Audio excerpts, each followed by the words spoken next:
मेरा नाम डॉक्टर सिद्धार्थ वॉरियर है। I am a neurologist. मैं डॉक्टर हूँ। मैं बॉम्बे में प्रैक्टिस कर रहा हूँ और पिछले 3 साल से कंटेंट बना रहा हूँ। न्यूरो साइंस पे कंटेंट बना रहा हूँ ताकि मैं बता सकूँ लोगों को कि उनके दिमाग में क्या हो रहा है, ब्रेन कैसे काम करता है, एंड ये जानना ज़रूरी क्यों है। आई फील कि सबको एक हक होता है खुद के ब्रेन के बारे में पता होना। उससे जो एम्पावरमेंट मिलता है, that is the role of my content. और इसके पीछे क्या रीज़न है कि आपने ब्रेन में ही क्यों अपनी स्पेशलिटी करी?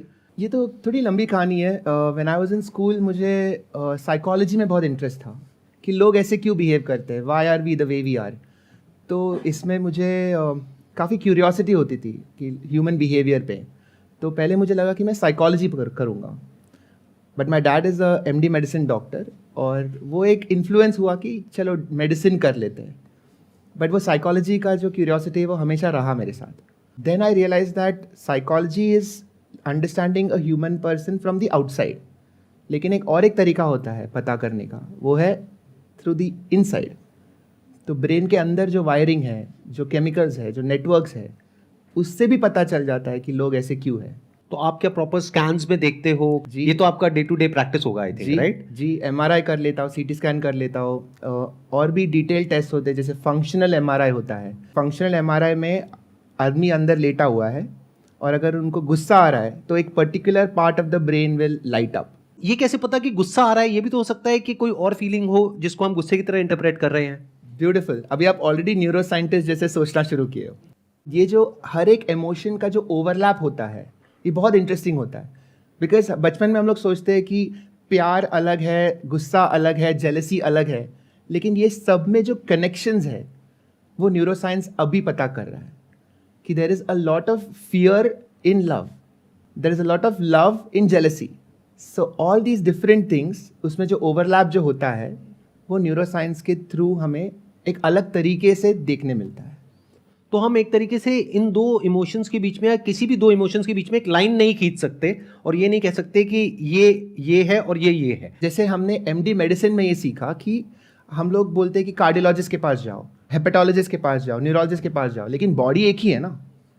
हम लोग अलग अलग ऑर्गन्स पे डिवाइड करते हैं, लेकिन Right. शरीर तो एक ही है। तो हर एक स्पेशलिस्ट को बाकी ऑर्गन्स के बारे में भी पता होना चाहिए। Right. क्योंकि हर एक स्पेक्ट्रम होता है and everything affects everything else. अगर हार्ट खराब है तो ब्रेन खराब होगा, किडनी खराब होगी थोड़े टाइम में। तो वो एक स्पेक्ट्रम होता है। तो सिमिलरली इन इमोशंस। और यही फर्क हो गया कि होलिस्टिकली एक प्रॉब्लम को देखना या एक बीमारी को देखना, Right. और एक फ्रेगमेंटेड वे में देखना। बिल्कुल। क्योंकि हो सकता है कोई डॉक्टर हो जो एक पर्टिकुलर ऑर्गन पे काम कर रहा है लेकिन उसकी जड़ कुछ और ही हो। बहुत बार ऐसा होता है कि जैसे एक पेशेंट आया था 2 हफ्ता पहले, उसका हाथ हिल रहा था, ओके, कंटिन्यूस हिल रहा था, and he was behaving odd, जैसे अजीब से बात कर रहा था वो। एंड न्यूरोलॉजिस्ट के पास आया क्योंकि हाथ हिल रहा है, अजीब से बात कर रहा है। टर्न्स आउट उनका किडनी में प्रॉब्लम था। He was having something called encephalopathy, मतलब किडनी जब खराब होती है तब ब्रेन खराब होता है, क्योंकि जो कचरा जो होता है ब्रेन से जो निकलना चाहिए वो नहीं निकलती, तो वो ब्रेन में एक्यूमुलेट हो जाता है और उसको एनसेफेलोपैथी कहते हैं। तो ब्रेन ठीक से काम नहीं कर रहा है। तो अगर किडनी के बारे में अगर नहीं पता होता तो बीमारी पकड़ में नहीं आती। तो दिस इज़ वेरी इंपॉर्टेंट कि वो एक ओवरऑल पिक्चर, और ये सिर्फ मेडिसिन में नहीं है, आई एम श्योर हर एक कॉर्पोरेट जॉब में, हर एक सिस्टम में ये अप्लाई होता है कि every part of the system will apply to everything else, will affect everything else. Yeah I was about to say that, मतलब बहुत बार लाइफ में क्या होता है, हम अपनी लाइफ में एक पर्टिकुलर एरिया पे काम कर रहे होते हैं जबकि हम उसके रूट को नहीं कभी समझ पाते हैं या एक्चुअल में नहीं समझ पाते उसका कॉज क्या है। ऐसा आप भी कई बार फेस करते होंगे, राइट? बहुत बार। इनफैक्ट हर एक OPD में हर एक पेशेंट मेरे लिए एक पजल होता है, क्योंकि वो पेशेंट आ रहा है एक प्रॉब्लम से, लेकिन क्या वो असली प्रॉब्लम है कि that is just a cause of some other problem जिसको उसने देखा ही नहीं है, उसने नोटिस भी नहीं किया हो। So this is always there. तो वहाँ पे एक डॉक्टर का बायस भी तो आ जाता होगा ना, क्योंकि उस तरह का पेशेंट उस तरह के सिम्टम्स के साथ में आपने पहले जब देखा होगा तो आपके माइंड में सबसे पहला थॉट यही आएगा कि अच्छा कुछ वैसा ही है, जबकि हर केस अपने आप में अलग होता है, this right? Is one of the biggest challenges of medicine. इसको अवेलेबिलिटी बायस कहते हैं। तो मैंने ये मेडिसिन में देखा था, MBBS में मैं जब पढ़ाई कर रहा था। टेक्स्ट बुक है, उसमें थाउजेंड्स ऑफ डिजीजेज आते हैं, उसमें से 2-3 डिजीज ऐसे होते हैं जो काफ़ी रेयर होते हैं, but when you read it और उसके अगले दिन आप जब हॉस्पिटल जाओगे तो सडनली हर एक पेशेंट तुमको लगेगा कि ये यही है, क्योंकि that is the last thing you read. और इसको अवेलेबिलिटी बायस कहते हैं, कि जब ब्रेन ढूंढता है कि इसका कारण क्या होगा, तो जो सबसे लास्ट आपने जो सोचा था उसको जोड़ देता है कि ये उसकी वजह से ही हुआ होगा। This always happens. हम लोग जिससे भी मिलते हैं, we look for ourselves in that person, relate करने की कोशिश रिलेट करते हैं, करने की कोशिश, क्योंकि तभी समझ आएगा, नहीं तो हम एक अननोन टेरिटरी में चले जाएंगे and we will start getting scared, right? Exactly. क्योंकि समझ ही नहीं आएगा कि हो क्या रहा है। एग्जैक्टली। जो इन्फॉर्मेशन हमारे पास आई उसको प्रोसेस करके फटाफट से कहीं किसी कंपार्टमेंट में या डिपार्टमेंट में फिट करेंगे, हाँ, जिससे कि हमको समझ आ गया कि ये क्या है, चाहे नहीं भी आया बट वो फीलिंग आ गई कि हाँ मुझे समझ आ रहा है क्या हो रहा है, I know, I am in control, I know. मतलब वो एक फीलिंग आ जाती है कि चलो, if I am in that position, this is how I will do it, now मुझे समझ में आ गया। एक्चुअली समझ में आ गया कि नहीं वो अलग बात है, बट वो एक फीलिंग आ जाता है कि मुझे समझ में आ गया। और शायद यहाँ पर फेथ का, बिलीफ का, इन सब का रोल देखा जाए तो आ जाता है। फॉर एग्जाम्पल किसी इंसान ने ताबीज पहना हुआ है, हाँ, जो हम कहने को ये भी कह सकते हैं कि वो अंधविश्वास है, लेकिन उस ताबीज की वजह से अपनी ब्रेन में वो सेफ फील कर रहा है, सिक्योर फील कर रहा है, तो हो सकता है उसकी लाइफ एक सही डायरेक्शन में जाने लग जाए, उस ताबीज की वजह से नहीं, but because of that thought कि मैं सेफ हूं, तो वो एट ईज हो गया। 100%। जैसे एक बच्चा है, रो रहा है, जैसे ही मम्मी रूम में आ गई, रोना बंद हो गया। अभी वो अगर समझो वो बच्चा एक्चुअल डेंजर में था, the mother might not have been able to do a lot, लेकिन उसके दिमाग में वो एक कामनेस आ जाता है कि चलो ये है, अभी नाउ आई एम सेफ।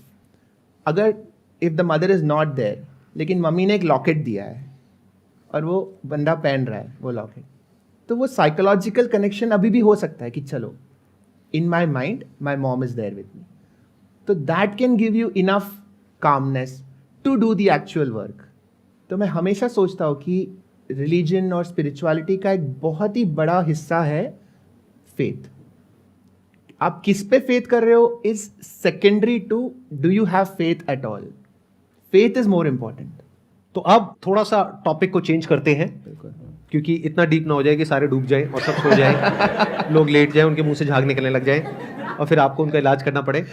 तो अब वापस से उस पॉइंट पे आते हैं, यानी कि जो आज का एज ग्रुप है हमारा, that is between 18 to 20 years. तो इस एज ग्रुप में जो एक कॉमन क्वेश्चन है, जो सबकी प्रॉब्लम है और जो बार बार एक क्वेश्चन मेरे से पूछा जाता है, वो है फोकस कैसे करें अपनी अटेंशन को, अपने ध्यान को कैसे वहां पर लगाएं जो हम करना नहीं चाहते लेकिन करना पड़ रहा है, यानी कि पढ़ाई लिखाई, और वहां से ध्यान कैसे हटाएं जो करना तो चाहते हैं लेकिन उसको करने से कुछ होने वाला नहीं है। कुछ मिलता है थोड़ी देर के लिए प्लेजर, लेकिन लॉन्ग टर्म में उसका नुकसान होता है। तो ये बहुत ही एक कॉमन प्रॉब्लम है, इसको अप्रोच करते हैं साइंटिफिकली। बिल्कुल। कि फ्रॉम योर पर्सपेक्टिव आपके पास में इस प्रॉब्लम का क्या सोल्यूशन है, मतलब क्या किया जाए, क्या सजेस्ट करेंगे आप बच्चों को?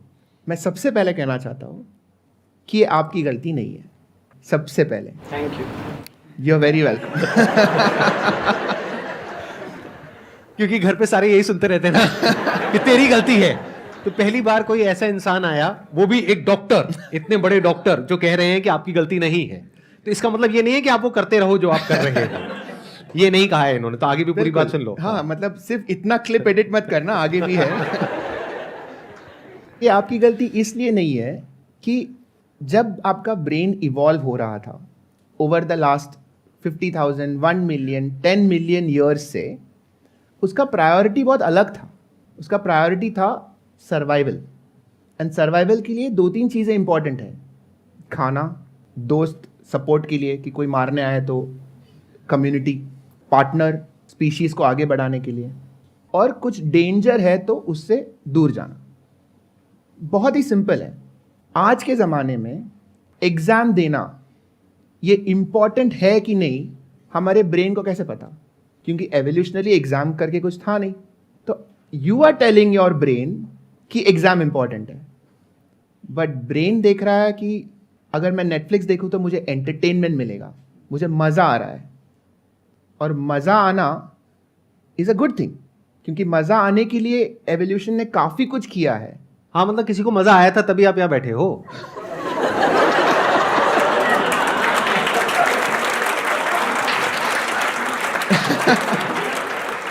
उनकी भी गलती नहीं थी। तो ये जो हम लोग कह रहे हैं ना कि मुझे डिस्ट्रैक्शन हो रहा है, एक्चुअली ब्रेन को लग रहा है कि वो ज़्यादा इंपॉर्टेंट है और आप ये फालतू की चीज़ों में टाइम वेस्ट कर रहे हो, जैसे एग्जाम्स और पढ़ाई। ब्रेन को समझ में ही नहीं आ रहा है कि एग्जाम पढ़ाई इंपॉर्टेंट है, क्योंकि ब्रेन को फ्यूचर के बारे में सोचना नहीं आता। सच ये है कि हमारा जो प्रिमिटिव ब्रेन है, जो पुराना ब्रेन है, इसको लिम्बिक सिस्टम कहते हैं, पुराना ब्रेन है, इसको फ्यूचर के बारे में सोचना आता ही नहीं है। इसको सिर्फ अभी के बारे में सोचना आता है, अभी का, आज का, इधर का, इमीडिएट Immediate. अभी क्या थ्रेट है, क्या डेंजर है, या क्या प्लेजर क्या प्लेजर है। बस आज मैं पढ़ाई करूंगा, 4 साल में डिग्री मिलेगी, 10 साल में जॉब मिलेगी, फिर मैं अच्छा गाड़ी खरीद, वो सब मतलब हम बोलते हैं, लेकिन फंडामेंटली तुम्हारे लिम्बिक सिस्टम में वो घुसता नहीं है, वो समझ में नहीं आता उसको। और आपका सारा जो इंस्टिंक्टिव डिसीजंस होते हैं, इमोशनल डिसीजंस होते हैं, ये सब लिम्बिक से आ रही है। तो जो इवॉल्व्ड ब्रेन है, जो अभी अभी आया है, 10, 15, 20 हजार साल में आया है, बल्कि अभी पढ़ाई लिखाई देखा जाए तो अभी 50-100 साल में आई है। पढ़ाई तो अभी अभी आया है, बट जो इवॉल्व्ड ब्रेन है, that is the one that is logical, that can look into the future, plan कि अच्छा मुझे ये बनना है, ये बनना है। बट आप एवोल्यूशनरीली देखोगे तो limbic system is like your great grandfather, और तुम्हारा जो सबसे इवॉल्व्ड पार्ट है दैट इज अ इन्फेंट, बच्चा है वो।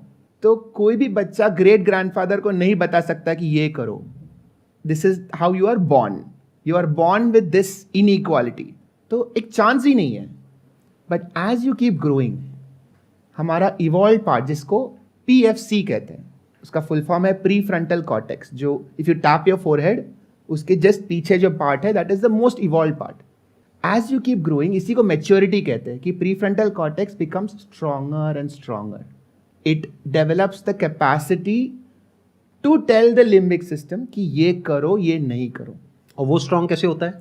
Through experience, through knowledge, through life. इसी को मैच्योरिटी कहेंगे कि जैसे टाइम बढ़ता है, यूजुअली 25 ईयर्स मानते हैं, एब्स्ट्रैक्ट है, बट 25 साल की उम्र में प्री फ्रंटल कॉर्टेक्स इवॉल्व हो जाता है। तब तक तो इनकी लाइफ की धज्जियां उड़ जाएगी। क्योंकि अभी ये सारे 18-19 साल के हैं, अगर तब तक इनको समझ आएगा कि ये जो कर रहे हैं उसकी वजह से क्या गड़बड़ होने वाली है। बिल्कुल, ये तो एक बहुत बड़ी प्रॉब्लम हो गई जिसका हमको सोल्यूशन निकालना पड़ेगा। क्या ऐसा कुछ हो सकता है, जैसे अभी इनकी एज है मान लो 18-19 साल, इनका जो प्री फ्रंटल कॉर्टेक्स है वो इतना डेवलप हो जाए जितना कि एक 25 साल के आदमी का होता है? क्या ऐसा कोई तरीका है? बहुत सारे लोग हैं। There are so many children who are at 17, 18, 20, 22 are achieving very good things because they have learned to control their limbic system. और वो कैसे होता है? Most important is motivation. हम लोग क्यों कर रहे हैं? PFC कह रहा है कि एग्जाम के लिए पढ़ाई करो।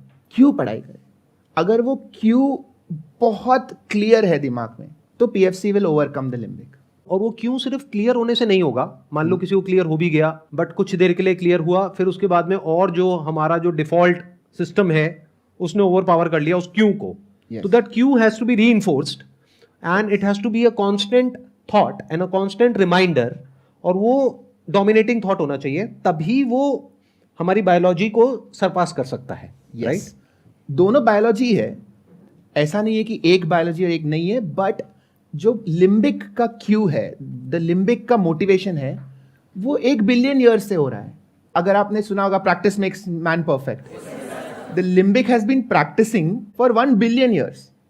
आप एग्जाम के लिए प्रैक्टिस कर रहे हो 2 महीने से, क्या कंपटीशन है ये तो हो ही नहीं सकता।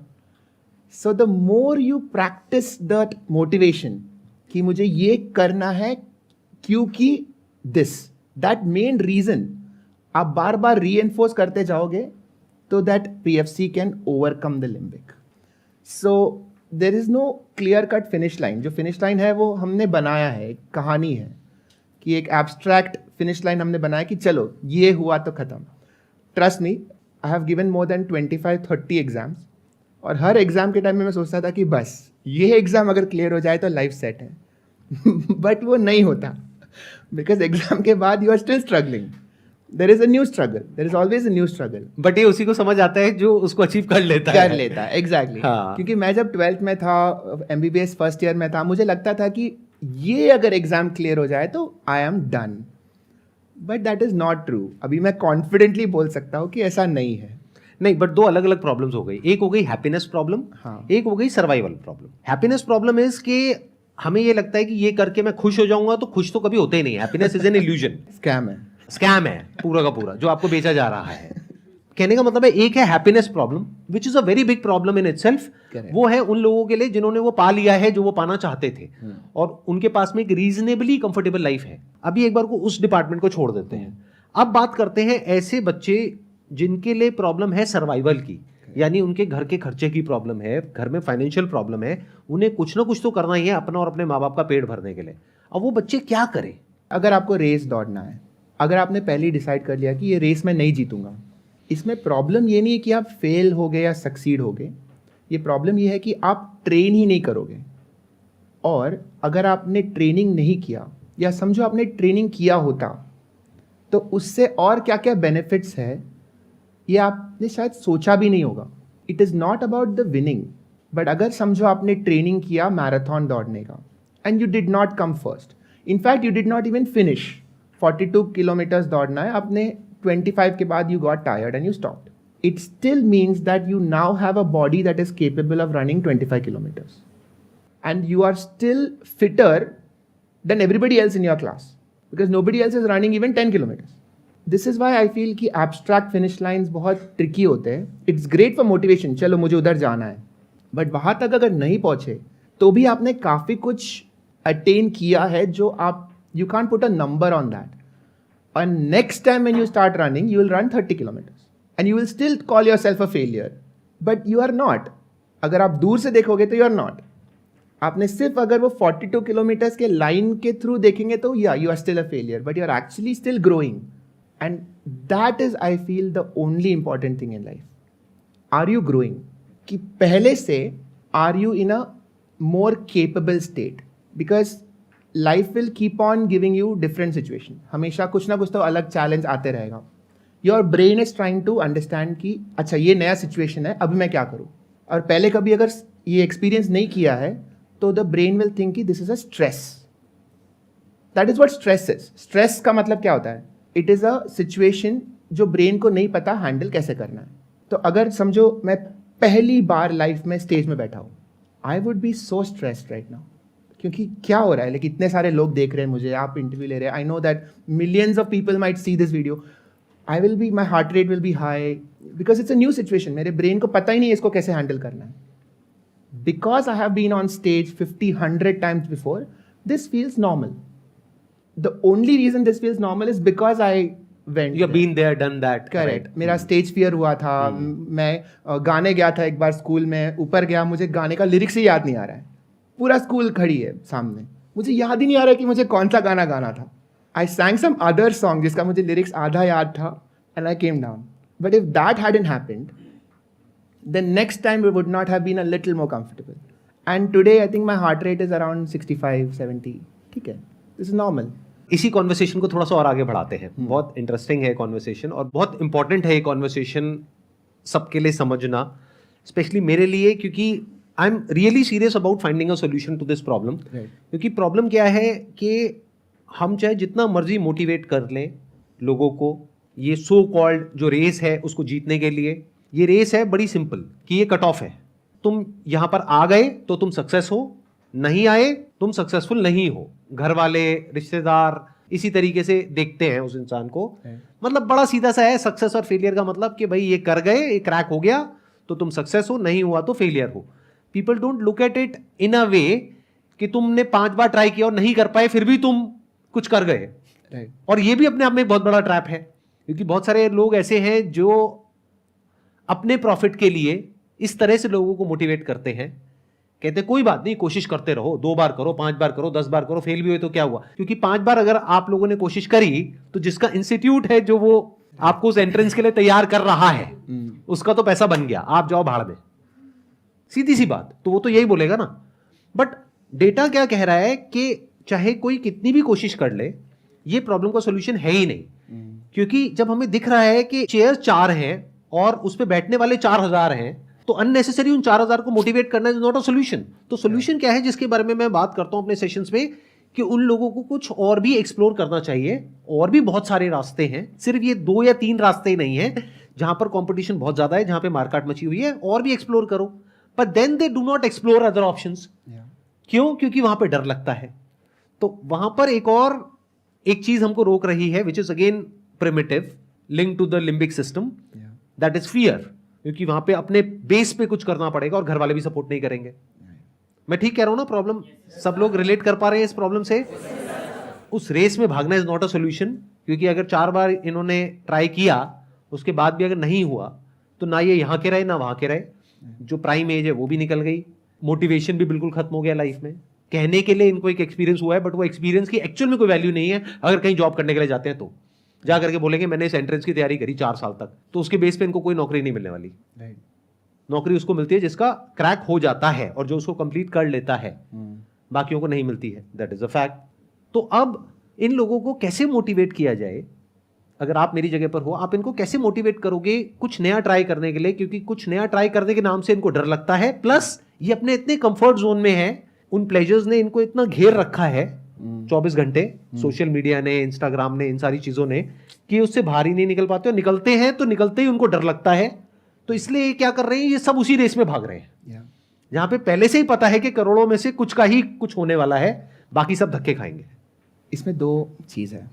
एक है हम लोग सबके साथ क्यों दौड़ते हैं, क्योंकि एक सेफ्टी इन हर्ड वाला फीलिंग है कि सब लोग जो कर रहे हैं अगर मैं भी करूं, तो एक फीलिंग आती है कि चलो एटलीस्ट मैं गलत तो नहीं कर रहा हूँ कुछ। इसमें थोड़ा करेज लगेगा कुछ अलग करने के लिए, और वो करेज सबके लाइफ में आती है अलग अलग टाइम में, because they will find something that is worth it to go away from the crowd. अगर वर्थ इट तुमको नहीं लगा तो you will not take that risk, क्योंकि there is safety in numbers. बाकी सब लोग जो कर रहे हैं अगर वैसे ही करो तो I will not be spotted, I will not be picked on. जैसे फॉरेस्ट में या जंगल में zebras do this. Zebras are all striped black and white, तो they don't camouflage against the background, क्योंकि they are in Africa, desert, मतलब the background is green yellow, तो zebras can be seen very well. Their camouflage is with each other. तो अगर tigers आए या Lions आए zebra को खाने के लिए, तो एक zebra will mix with the others, so the Hunter will get confused कि किसके पीछे जाना है, सब एक जैसे दिख रहे हैं। Humans also do this sometimes, कि सबके जैसे मैं बिहेव करूं ताकि मुझे कोई पकड़े ना, मैं कोई रिस्क ना लूँ। You need to find something worth it enough to step out, और वो आ जाता है। When you see it you will know it. The other thing of what you asked is that हमारा सिस्टम ऐसा अरेंज हुआ है कि all success is outcome based. Outcome हुआ तो सक्सेस हुआ, आउटकम नहीं हुआ तो सक्सेस नहीं हुआ। It is not skill based, और ये बहुत गलत है, क्योंकि आउटकम का वैल्यू विल कीप चेंजिंग। जैसे अगर समझो 40 साल पहले there was somebody who would make typewriters, now that is an outcome, all his family is proud कि देखो लड़का क्या टाइपराइटर बनाता है और कितना कमा रहा है, कितना कमा रहा है। 10 साल में कोई टाइपराइटर यूज नहीं कर रहा है। अगर सिर्फ आउटकम बेस्ड हो तो now he is jobless, now he is a failure, now he is a failure. तो जो सक्सेस था कुछ चेंज नहीं हुआ, सर्कमस्टांसेस चेंज हुए, अभी वो सक्सेस है फेलियर बन गया, उसकी कोई गलती नहीं है।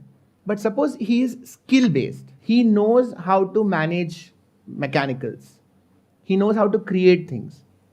Now he can create a phone, now he can create a laptop. Now जैसे साइंस बढ़ता है he can keep on growing. तो स्किल बेस्ड अगर आप फोकस कर रहे हो, everything changes. You have to think differently. You have to start thinking of तुम्हारा स्किल सेट क्या है. Forget about outcome. Forget about the exam. How good are you at learning? Forget about rank. How good are you at taking notes? क्योंकि वो reproducible है. Skills are transferable. Outcomes are not. तो skills, आपका skill set लिख दो. Like whatever you are good at, if you write down your skills, you have only two things to do in life. One is to improve each skill. So if you are good at communication, get better at communication. If you are good at planning, get better at planning. That is one. And you will find some job which requires those skill sets. And especially अभी आज के ज़माने में with AI and literally हर हफ्ता पूरा industry change हो रहा है. तो आप क्या कॉन्फिडेंस से एक पर्टिकुलर जॉब के पीछे भागोगे जब अगले हफ्ते में वो जॉब निकल जाएगा? It's not going to be useful. nobody can advise us. Our parents don't know, our teachers don't know, I don't know. Nobody can advise you कि आपको ये जॉब जाना, ये सेफ है. कोई भी जॉब सेफ नहीं है. मेरा जॉब सेफ नहीं है. So what can you do then? You have to start chasing skills. That is the only way you can sustain. अभी तक ऐसा था, हमारे जो फील्ड्स है सोसाइटी में बहुत क्लियर कट डिफाइंड है. मेडिसिन हुआ, आर्किटेक्चर हुआ, इंजीनियरिंग हुआ, सिविल हुआ. But into the future there will be more and more intersection. And जो लोग दो फील्ड में नॉलेज है, they will become very valuable. Right. तो you pick any two things, literally any two things. हम लोग के चाइल्डहुड में ऐसा बताया गया है कि हम लोग को एक जॉब करना है. So your identity becomes one job. आप क्या हो? आर्किटेक्ट. अच्छा ठीक है. Everything else is a hobby. आप समझ रहे हो? आपके लाइफ में आप सोच सकते हो कि आपको आर्किटेक्चर करना है जॉब, बट आपको म्यूजिक पसंद है लेकिन वो हॉबी है. ये किसने कहा? This is a narrative. ये हमने खुद से बनाया है. ऐसा कुछ भगवान का वर्ड नहीं है कि तुम एक ही जॉब कर सकते हो. Now what is going to happen is there will be a time when some company will look for an architect who has experience in music. And तभी जब ढूंढने शुरू करोगे तो you will be the only one. If you have taken music seriously. So you take any two fields, you mix them up, अगले 10 साल में उसका job opportunity आने वाला है. And not even 2, it could be even more than that. More, so the more you put, the rarer you become. Architects, 10 million architects, but only 50 architects who know music also. Or maybe tech. Or tech. And you add AI to it, there'll be one. So then you will be the only one in the world. A creative architect who is tech savvy and who is well versed with AI tools and platforms. AI tools. So जैसे coordinate system होता है ना, latitude, longitude, तो world में हर एक point का एक coordinate होता है कि that is a unique point. कि वो point को अगर define करना है तो you need 3 axes, X, Y and Z. So then it becomes one unique point. So think of yourself like that. कि आपका 3 coordinates क्या है, that will make you a unique person. Architect तो बहुत है यार, but you add 2 more coordinates and you become equally good at all 3. Now suddenly you are the only one in the world. Like for example, I don't think there is another neurologist content creator who writes poetry except for me. Neurologist बहुत है, content creators बहुत है, poetry लिखने वाले बहुत है. I'm giving you an example. So this is how you suddenly find yourself unique. Right. And every single person can do this, but they have to take it seriously. तो आप ये कह रहे हो कि आने वाले टाइम में वही लोग रेलेवेंट रहेंगे जो कुछ भी नया सीख सकते होंगे. यानी ये कह लो, अगर सबसे इंपॉर्टेंट कोई स्किल है तो उसको पिन पॉइंट करना बड़ा मुश्किल है कि वो स्किल क्या होगी. जैसे फॉर एग्जांपल अगर आप म्यूजिक की बात करते हो तो आज ऐसे भी एआई टूल्स आ गए जो म्यूजिक बना देते हैं. Correct. One particular skill may not be that relevant, but if you have got the skill to acquire any skill for that matter, yani ki if you can learn how to learn, that is going to be the most important skill in future. Perfect. Right? Perfect. Thank you so much yahan par aane ke liye. Thank you. It was great meeting you.